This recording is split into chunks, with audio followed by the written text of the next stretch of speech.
கர்த்தருக்குள் பிரியமானவர்களே, ஆகஸ்ட் 26 இன்றைய பனித்துளிகளின் தலைப்பானது கர்த்தரிடம் சொல்லுங்கள். வசனம் சங்கீதம் 84வது அதிகாரம் 2வது வசனம்.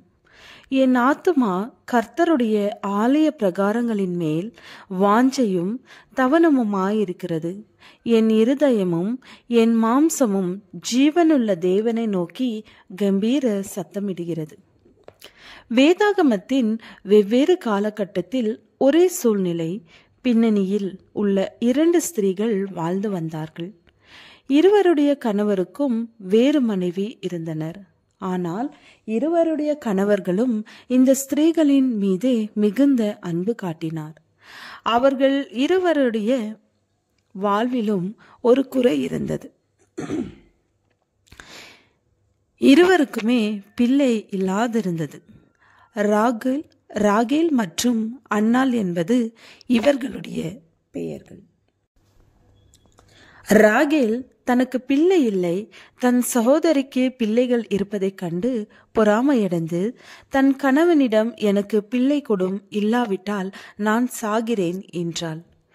அவள் கணவனோ தேவன்தான் அவள் கர்ப்பத்தை அடைத்திருக்கிறார் என்பதையும் அவர்தான் கர்ப்பத்தின் கனியை கொடுப்பவர் என்றும் சொல்லிவிட்டான். ஆனால் அவளோ தேவனிடத்தில் சொல்வதற்கு பதிலாக சூழ்நிலையை தன் கையில் எடுத்து கொண்டாள். கணவனுக்கு வேலைக்காரியை கொடுத்து வேலைக்காரி வழியாக பிள்ளை பெற்று கொண்டாள். ஆனால் அன்னாள் தனக்கு பிள்ளை இல்லை என்று கணவனிடம் போய் கேட்காமல் தேவனுடைய ஆலயத்தில் சென்று தன் இருதயத்தை முழுவதுமாக ஊற்றி ஜெபித்தாள். கர்ப்பத்தின் கனி கர்த்தரால் வரும் பலன் என்பதை அவள் உணர்ந்து தேவனிடத்தில் மன்றாடி ஜெபித்தாள். ராகேலை போல தன் இஷ்டப்படி அவள் செயல்படவில்லை. விளைவு அன்னாளிடம் பிறந்த குழந்தை பெயர் பெற்ற ஒரு தீர்க்கதரிசியாக வளர்ந்தது. ஆனால் ராகேலின் குடும்பத்தில் பிள்ளைகளுக்கு இடையே சண்டை சச்சரவு உண்டானது.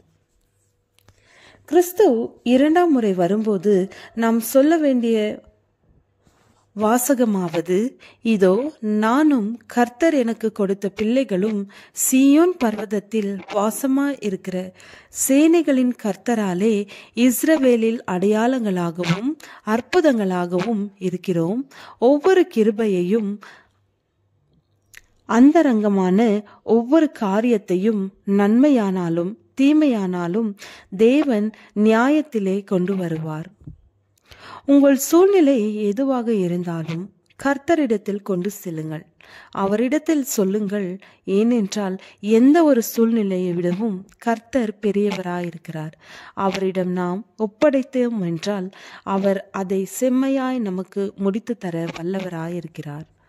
ஜெபம். ஆண்டவரே, சூழ்நிலையும் மாற்றும் வல்லமை உம்மிடத்தில் உண்டு. அதற்காக உம்மை துதிக்கிறோம். ஆமேன்.